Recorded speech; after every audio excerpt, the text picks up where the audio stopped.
Now, from your weather authority, meteorologist Cody Bailey.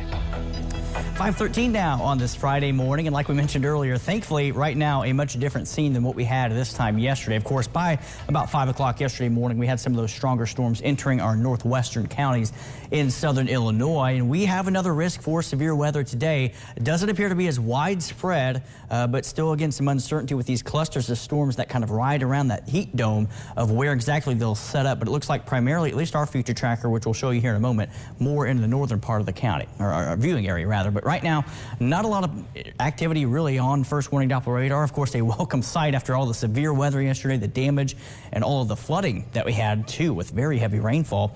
Some of that activity, you can kind of see how it's riding the boundary, so the heat dome moving a little further northeast, and that's why the heat advisory in place for us today.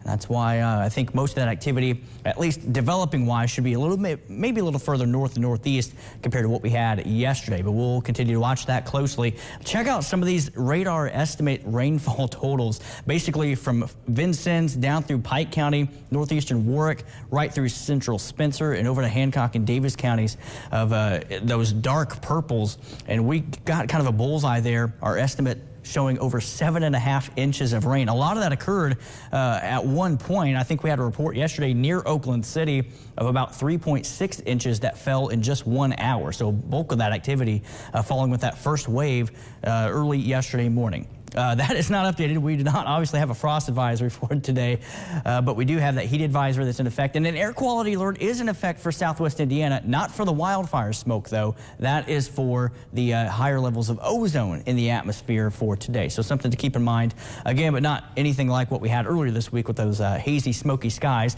Outside right now, a beautiful looking morning with some clouds there, kind of painting the sky on this Friday morning from our Bill Morgan Roofing Tower camera. 68 degrees in Evansville, also 68 in Owensboro and Tell City, low to mid 70s down to the southwest. And I think with the rain chances holding off today later until the afternoon hours, that's going to give us time to heat up. So that's why the heat advisory is in place and why I think we will likely make it into the mid, if not upper 90s. But here is more cluster of storm activity out towards the northwest. Kind of the same activity and that same trajectory as what we had yesterday, riding the boundary, riding to the north, diving to the south and southeast. But again, future tracker not overly impressed with that boundary, again, like what we had yesterday. I think it's going to be more in a broken line up to the north. Then it develops another wave across western Kentucky later this afternoon and evening, and then we're dry by sunset. So not quite the activity that we had yesterday evening past sunset. Future tracker also aggressive with a few more showers and storms overnight tonight into the pre-dawn hours of Saturday. Can't rule out an isolated severe threat with that, but I think the bigger potential comes our way later in the afternoon with a line of showers and storms that'll be moving through late in the evening for our Saturday and Saturday night. That brings with it an enhanced level 3 threat for severe weather and another slight risk in place for Sunday. I think most of Sunday's shower and storm chances will be into the early afternoon hours, should begin to dwindle and diminish for the most part as we go later into Sunday evening.